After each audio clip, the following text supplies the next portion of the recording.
Hello दोस्तों, physics Wonderland YouTube channel पर आपका फिर से स्वागत है। आज का जो हमारा लेक्चर है वो मोशन इन ए प्लेन जो चल रहा था चैप्टर उसी में हम करेंगे। उसमें हम आज डिस्कशन करेंगे डिस्टेंस और डिस्प्लेसमेंट के बारे में। ठीक है, तो आज का लेक्चर स्टार्ट करते हैं। डिस्टेंस क्या होती है, डिस्प्लेसमेंट क्या होता है, उसके बारे में डिस्कशन यहाँ पर करेंगे। तो स्टार्ट करते हैं आज का लेक्चर। चैप्टर क्या है? Motion in a plane. ठीक है, और इसमें हम डिस्कशन करेंगे किसके बारे में। सबसे पहले हम बात करें डिस्टेंस कि डिस्टेंस क्या होती है। ठीक है, यानी कि दूरी के बारे में हम क्या करने वाले हैं, दूरी के बारे में डिस्कशन करेंगे। तो देखिए, दूरी क्या होती है? किसी भी ऑब्जेक्ट के द्वारा, किसी बॉडी के द्वारा, ठीक है, कुछ डिस्टेंस तय की जाती है। जैसे मान लो कि कोई ऑब्जेक्ट है, ए पॉइंट के ऊपर है। कहाँ पर है? ए पॉइंट पे। और ये गति करता हुआ कहाँ पहुँच गया? बी पॉइंट पे। तो यहाँ से यहाँ तक इसने कुछ डिस्टेंस कवर की। तो जो इसका टोटल पाथ है यहाँ से यहाँ तक का, कहाँ से कहाँ तक का, यहाँ से यहाँ तक का जो पाथ होगा, ठीक है, उसी को हम क्या कहते हैं? दूरी कहते हैं। किसी कण, किसी ऑब्जेक्ट, किसी बॉडी के द्वारा तय किया गया जो पाथ होता है, ठीक है, उसी को हम क्या कहते हैं? दूरी, डिस्टेंस कहते हैं। क्लियर यहाँ तक? अब यहाँ पर जो मेन चीज़ है वो क्या है कि दूरी जो है, ठीक है, इसका जो मात्रक होता है वो क्या होता है? मीटर होता है। दूरी का मात्रक मीटर होता है एम के सिस्टम में। दूसरा, जो दूरी है वो एक अदिश राशि होती है। कैसी राशि होती है? अदिश राशि होती है। हमें पता होना चाहिए कि कैसी राशि है दूरी। दूरी एक अदिश राशि है। कैसी राशि है? अदिश राशि होती है। ठीक है, यानी कि जो दूरी होती है उसमें दिशा नहीं बताते, दिशा की रिक्वायरमेंट नहीं होती, दिशा नहीं होती है। इसमें ओनली क्या होता है? परिमाण होता है। इसका क्या होता है? परिमाण, यानी कि मैग्नीट्यूड होता है। इसका क्या होता है? ओनली मैग्नीट्यूड होता है। किसके अंदर? दूरी के अंदर मैग्नीट्यूड, परिमाण ही होगा, दिशा नहीं होगी। ठीक है, तो यहाँ हम बात करें कि जो दूरी है, तो दूरी क्या है? किसी वस्तु के द्वारा, किसी कण के द्वारा, ठीक है, किसी ऑब्जेक्ट के द्वारा तय की गई जो टोटल उसका पाथ है, उसी पाथ को हम दूरी कहते हैं। ठीक है, जैसे ए से बी तक जा रहा है तो इसकी दूरी कितनी लिख सकते हैं हम? ए बी के इक्वल, ये आ जाएगी। ठीक है, अब हम कुछ पॉइंट की बात करें दूरी के बारे में कि क्या क्या इंपॉर्टेंस हम। तो देखिए, पहला पॉइंट, दूरी कभी भी ऋणात्मक नहीं हो सकती। दूरी कभी भी क्या नहीं हो सकती है? ऋणात्मक नहीं हो सकती। तो दूरी हमेशा क्या होगी? पॉजिटिव होगी। क्या होगी? धनात्मक होगी। एक तो ये पॉइंट है कि दूरी हमेशा क्या होगी? धनात्मक होगी। दूसरी स्थिति क्या है? यदि कोई वस्तु कहें, कोई पिंड कहें, कोई, ठीक है, और वो गतिमान अवस्था में, कौन सी अवस्था में है? गतिमान अवस्था में है। किस में है? गतिमान, मोशन में है, वो गति कर रहा है। ठीक है, तो गति कर रहा है तो गति के साथ साथ उसकी जो दूरी है वो हमेशा बढ़ेगी। दूरी के जो दूरी होगी, जो वस्तु है और वो गतिमान अवस्था में, कौन सी अवस्था में है? गतिमान अवस्था में है, तो उसकी दूरी जैसे जैसे समय बढ़ता जाएगा, वो गति कर रहा है तो उसकी दूरी भी क्या होगी? बढ़ती चली जाएगी। यानी कि हमेशा कोई भी वस्तु यदि गतिमान अवस्था में हो, कौन सी अवस्था में हो? गतिमान अवस्था में हो, और गतिमान अवस्था में है तो जैसे जैसे समय बढ़ेगा उसकी दूरी है वो भी बढ़ती चली जाएगी, कभी घटेगी नहीं। याद रखना, क्यों?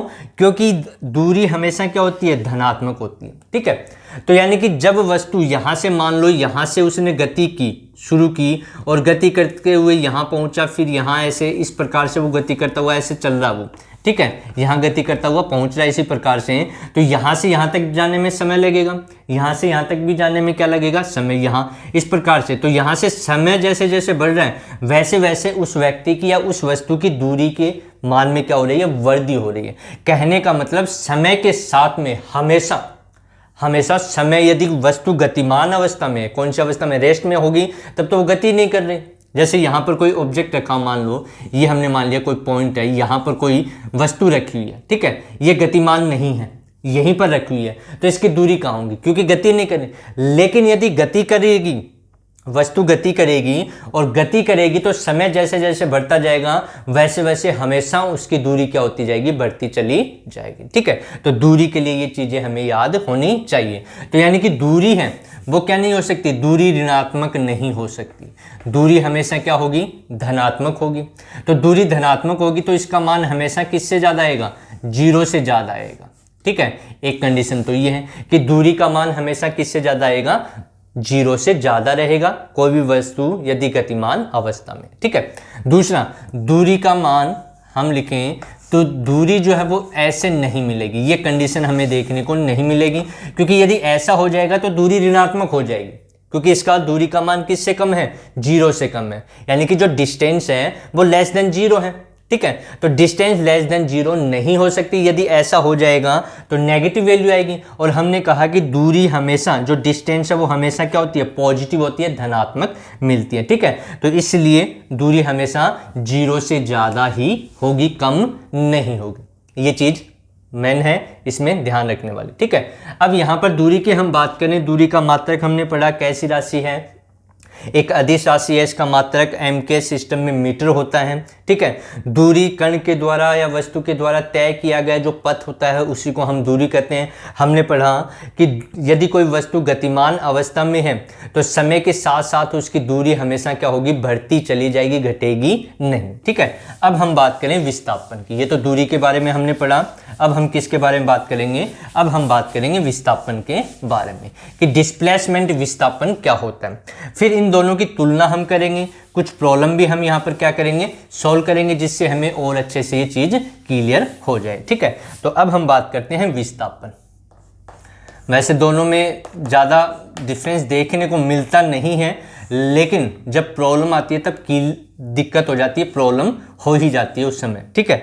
तो यहाँ पर विस्थापन डिस्प्लेसमेंट की हम बात करें, किसकी बात करें, डिस्प्लेसमेंट क्या होता है, ठीक है।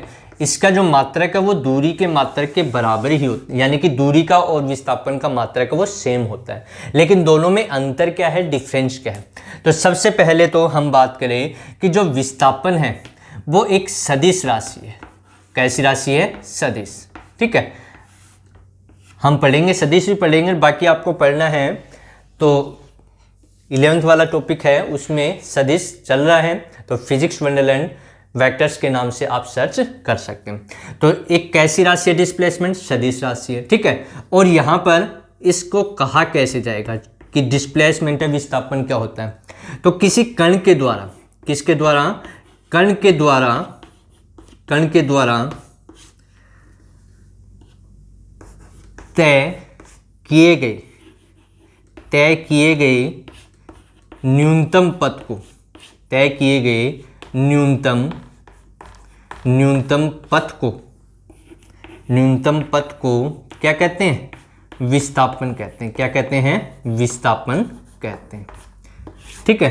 तो कण के न्यूनतम पथ को, जैसे एग्जाम्पल में मान लो कोई ऑब्जेक्ट यहाँ ए से स्टार्ट कर रहा है गति करना, ठीक है। ए से वो पहुँच गया बी पर, कहाँ पहुँच गया, बी पर पहुँच गया। और अब हमसे पूछ ले कि विस्थापन क्या होगा, तो ए से बी तक का जो पथ है वो इसका विस्थापन हो गया। यहाँ तक तो क्लियर हो गया, ठीक है, ठीक है। ये तो सिंपल है कि यहाँ से वस्तु है, वस्तु यहाँ पर रखी हुई, यहाँ पर रखी हुई है, अब वो यहाँ से कहाँ तक विस्थापित हो रही है, यहाँ पर, यानी कि नई पोजीशन कौन सी आ गई, बी, इनिशियल पोजीशन। ये प्रारंभिक, ये इनिशियल कंडीशन है, ये प्रारंभिक स्थिति है, कौन सी स्थिति है, प्रारंभिक, इनिशियल।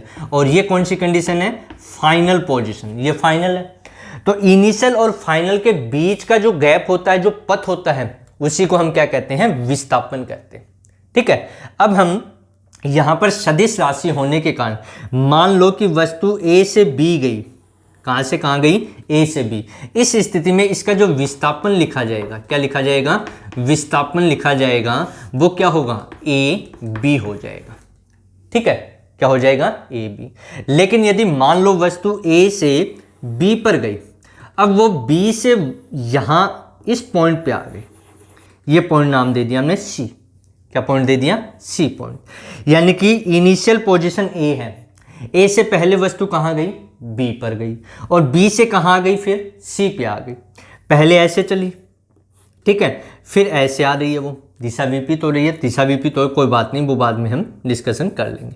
लेकिन अभी हमारा जो काम है वो ये है कि जब वस्तु ए से बी पे गई और बी से कहाँ गई, सी, तो इसका विस्थापन क्या होगा। तो देखिए, जो भी विस्थापन लिया जाता है वो अंतिम और प्रारंभिक स्थिति होती है, उनके बीच का पथ लिया जाता है। तो इनिशियल पोजीशन तो ए थी, फिर ए से बी पे गया, बी से कहाँ गया, सी। अब फाइनल पोजीशन ये नहीं है इसकी, ये फाइनल पोजीशन नहीं है। फाइनल पोजीशन क्या है, सी है। ये क्या होगा, इसकी फाइनल पोजीशन होगी, ठीक है। तो अब हमें इसका विस्थापन बताना है, तो विस्थापन लिखने के दो तरीके हो गए, डिस्प्लेसमेंट लिखने के क्या हो गए, दो तरीके हैं, ठीक है। या तो ऐसे लिख दूं कि ए से बी, क्या लिख दें, ए बी माइनस कितना आ गया, बी से सी वापस आ गया, तो माइनस बी सी, ठीक है।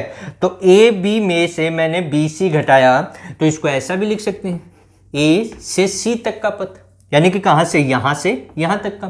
तो मीन्स क्या हुआ, ए पॉइंट इनिशियल है, सी क्या है, फाइनल। तो इनिशियल और फाइनल यानी कि प्रारंभिक और अंतिम जो कंडीशन है, जो स्थिति है, उसके बीच की जो पथ है, उसी पथ को क्या कहा हमने, विस्थापन का, ठीक है। तो विस्थापन जो है वो क्या है, विस्थापन में प्रारंभिक स्थिति और अंतिम स्थिति को देखा जाता है, उनके बीच का जो पथ होता है उसी को हम क्या कहते हैं, विस्थापन कहते हैं, ठीक है। तो यहां पर देखिए, इसको लिखने के दो तरीके हैं, या तो ए से बी पर गए तो ये लिख दिया, फिर वापस बी से कहां गए, सी, तो ए से बी और माइनस ई, क्योंकि ये पथ कम हो गया। वस्तु की जो पोजीशन है पहले ये थी, यहां से वस्तु विस्थापित होकर के यहां पहुंच गई, फिर यहां से यहां गई, लेकिन वस्तु तो यहां से यहां तक कितनी विस्थापित है, ये, ठीक है। तो इसी को हमने ए सी लिख दिया, या method A B minus B C कर दो, तब भी कितना बच जाएगा, ए सी के बराबर बच जाएगा।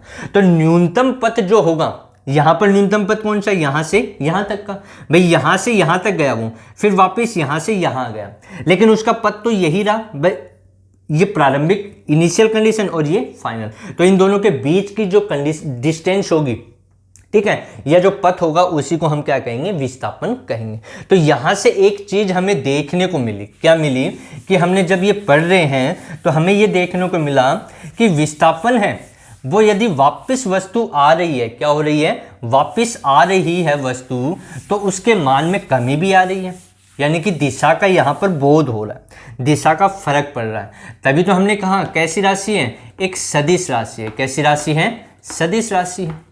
विस्थापन कैसी राशि, सदिश राशि, ठीक है। तो यहाँ से हम कंडीशन निकालें कि जो विस्थापन है या डिस्प्लेसमेंट है, क्या है, विस्थापन या डिस्प्लेसमेंट हम जिसको कह रहे हैं, ठीक है। तो इसके बारे में हम बात करें कि ये एक सदिश राशि है तो क्या होगा।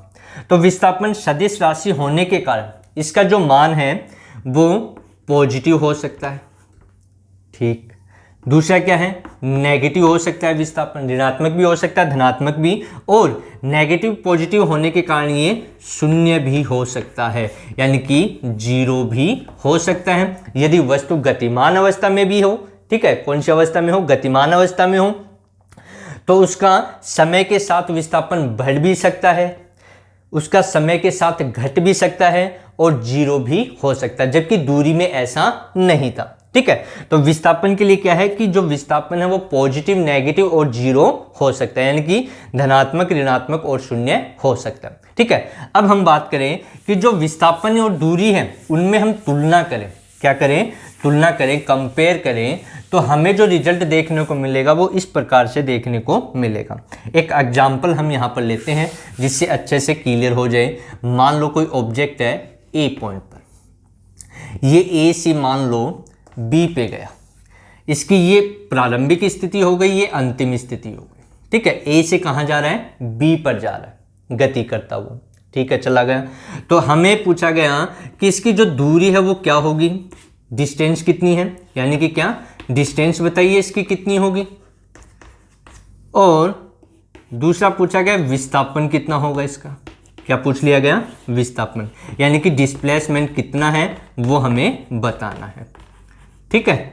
डिस्प्लेसमेंट कितना है वो भी हमें बताना है। जब वस्तु ए से कहाँ जा रही है, बी पर, तो इस अवस्था में देखिए ये इसकी इनिशियल पोजीशन है और ये फाइनल पोजीशन है, ठीक है। तो दूरी यदि मैं डिस्टेंस लिखना चाहूँ तो डिस्टेंस कितनी आ जाएगी इसकी, डिस्टेंस टोटल पथ कितना है ए से बी तक का, तो ए बी कितना हो गया, ए बी हो गया। विस्थापन लिखना चाहें तो विस्थापन के लिए ये इनिशियल पोजीशन है और ये फाइनल, तो डिस्प्लेसमेंट भी कितना हो जाएगा, ये डिस्टेंस है ये डिस्प्लेसमेंट हो गया, ठीक है। ये भी कितना हो जाएगा, ए बी के इक्वल। तो यहां से क्या रिजल्ट देखने को मिला, यहां से रिजल्ट देखने को मिला कि डिस्टेंस और डिस्प्लेसमेंट दोनों क्या है, इक्वल है। तो यहां से क्या लिखा जा सकता है इस कंडीशन के लिए, ये जो कंडीशन हमने ली, तो इसके लिए डिस्टेंस इक्वल टू क्या हो गया, डिस्प्लेसमेंट, यानी कि दोनों की वैल्यू जो है वो क्या आ रही है, इक्वल आ रही है, ठीक है। दोनों की वैल्यू क्या आ रही है, इक्वल आ रही है। अब हम बात करें दूसरी कंडीशन की, कि मान लो वस्तु ए से बी पे गई, ए से कहां गई, बी पे, और बी से वापस गति करती हुई आ गई सी पर, कहां पर आ गई, सी पर। तो अब हमें बताना है कि डिस्टेंस कितनी है इसकी और डिस्प्लेसमेंट कितना है, वो दोनों ही अब भी बताना है। ये पहली कंडीशन में हमने देखा कि डिस्टेंस और डिस्प्लेसमेंट क्या था, इक्वल है। इस कंडीशन में ए से बी पे जा रहा है, बी से कहां रहा है, सी पर।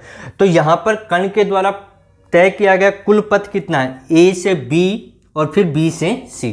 तो डिस्टेंस तो क्या हो गई इसकी, डिस्टेंस तो टोटल पाथ हो गया, क्या हो गई, डिस्टेंस हम निकालें तो डिस्टेंस कितना हो जाएगा, ए से बी गया प्लस बी से कहाँ गया, सी। तो ये उसकी टोटल डिस्टेंस हो गई, ये क्या हो गई, टोटल डिस्टेंस हो गई, ठीक है। अब बात करें डिस्प्लेसमेंट की, किसकी बात करें, डिस्प्लेसमेंट।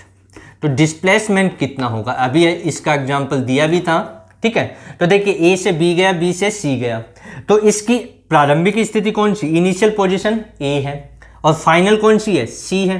तो इन दोनों के बीच का जो इनिशियल और फाइनल के बीच का जो पाथ है, जो पथ है, उसी को हम क्या कहते हैं, डिस्प्लेसमेंट। तो डिस्प्लेसमेंट कितना हो गया, ए सी के इक्वल आ गया, कितना आ गया, ए सी के इक्वल।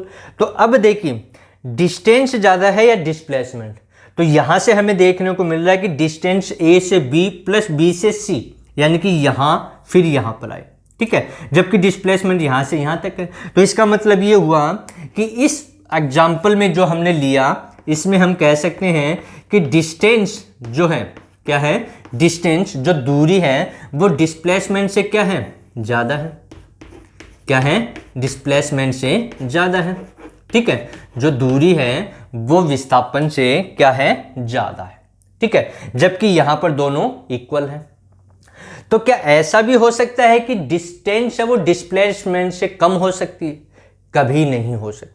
क्यों, क्योंकि दूरी हमेशा समय के साथ बढ़ेगी, जबकि विस्थापन है वो समय के साथ बढ़ भी सकता है, घट भी सकता है, ठीक है। इसलिए यहां पर जो कंडीशन हमें देखने को मिलेगी, जो फाइनली हम लिखना चाह रहे थे, ये जो एग्जाम्पल लिया था उसका रीजन क्या था, वो हम यहां पर अब करें। तो यहां पर फाइनली हमें रिलेशन ये मिला कि दूरी और विस्थापन में क्या इंपॉर्टेंट कॉमन फैक्टर है, तो हम लिख सकते हैं कि डिस्टेंस जो होगी, क्या होगी, डिस्टेंस, उसका मान हमेशा या तो ज़्यादा होगा या बराबर हो सकता है, क्या होगा, या तो ज़्यादा होगा या बराबर हो सकता है, किसके, जो डिस्प्लेसमेंट है, क्या है, डिस्प्लेसमेंट जो है उसके मैग्नीट्यूड से या तो ज़्यादा होगा या बराबर। बराबर की कंडीशन, इक्वल की कंडीशन हमने ली और ग्रेटर देन की भी ली, लेकिन ये कंडीशन सेटिस्फाई होगी, यानी कि दूरी का मान, डिस्टेंस है वो हमेशा विस्थापन जो है, डिस्प्लेसमेंट जो है उससे ज़्यादा हमें मिलेगा, ठीक है। कभी भी ऐसा नहीं होगा कि डिस्टेंस है, क्या है, डिस्टेंस है, दूरी है वो लेस देन डिस्प्लेसमेंट हो जाए, ऐसा नहीं होगा। यानी कि दूरी या तो ज़्यादा होगी या बराबर हो सकती है विस्थापन से, कभी भी उससे कम नहीं देखने को मिलेगी, होती नहीं है, ठीक है। तो ये कंडीशन हमें देखने को मिली। ये इंपॉर्टेंट था कि दूरी जो होती है वो विस्थापन के या तो बराबर हो सकती है या उससे ज़्यादा होगी, कम नहीं होगी, ठीक है। तो ये बात क्लियर होनी चाहिए हमें। तो जो विस्थापन है वो क्या है, न्यूनतम पथ हो गया, प्रारंभिक और अंतिम स्थिति के बीच का जो पथ है उसी को हम क्या कहते हैं, विस्थापन कहते हैं, ठीक है। दूरी विस्थापन के बारे में हमने यहां पर डिस्कशन किया है, ठीक है। दूरी है वो अदिश राशि है और विस्थापन कैसी राशि है, एक सदिश राशि है। इनके बीच में हमने कहा कि जो डिस्टेंस है, क्या है, डिस्टेंस, वो पॉजिटिव ही होगी, नेगेटिव जीरो नहीं हो सकती। जबकि डिस्प्लेसमेंट क्या हो सकता है, पॉजिटिव भी हो सकता है, नेगेटिव भी हो सकता है और जीरो भी हो सकता है। जैसे एग्जांपल में मान लो कि ए से कोई वस्तु गई कहाँ पर, बी पे गई, तो ये विस्थापन यहाँ से यहाँ तक हो गया, इस दिशा में चला, ठीक है, समय यहाँ से यहाँ तक लगा। अब बी से वापस इधर आया, ठीक है, इस प्रकार से आ गया। तो यहाँ जब वो पहुँच गया, पहले ए से बी तक था विस्थापन, अब वो बी से यहाँ पहुँच गया, तो विस्थापन कितना बच गया, इसके और इसके बीच का ये बच गया, ठीक है। तो यहाँ पर कहने का मतलब ये है कि यदि विस्थापन की वैल्यू नेगेटिव आ रही है, क्या आ रही है, नेगेटिव आ रही है, यहाँ से यहाँ तक गए तब तो पॉजिटिव वैल्यू आएगी विस्थापन की, और यहाँ से जैसे यहाँ तक पहुँचे तो पहले के विपरीत दिशा में आ गया। इसके कौन सी दिशा में, विपरीत दिशा में, यानी कि समय तो अब भी बढ़ रहा है लेकिन उसकी दिशा बदल गई, विपरीत हो गई, इसी कारण उसका नेगेटिव वैल्यू ली जाती है। क्यों, क्योंकि ये एक सदिश राशि होती है। तो ये हमारा आज का लेक्चर था जिसमें हमने डिस्प्लेसमेंट और डिस्टेंस के बारे में डिस्कशन किया, ठीक है। अगले लेक्चर में हम इससे रिलेटेड प्रॉब्लम सॉल्व करेंगे और देखेंगे क्या इनमें कॉमन फैक्टर हमें देखने को मिल रहे हैं, ठीक है, कि डिस्टेंस कैसे निकाली जाती है, डिस्प्लेसमेंट कैसे फाइंड आउट किया जाता है, उससे रिलेटेड हम अगले लेक्चर में कंप्लीट करेंगे। यदि आपको लेक्चर अच्छा लगे तो लाइक कीजिए और शेयर कीजिए।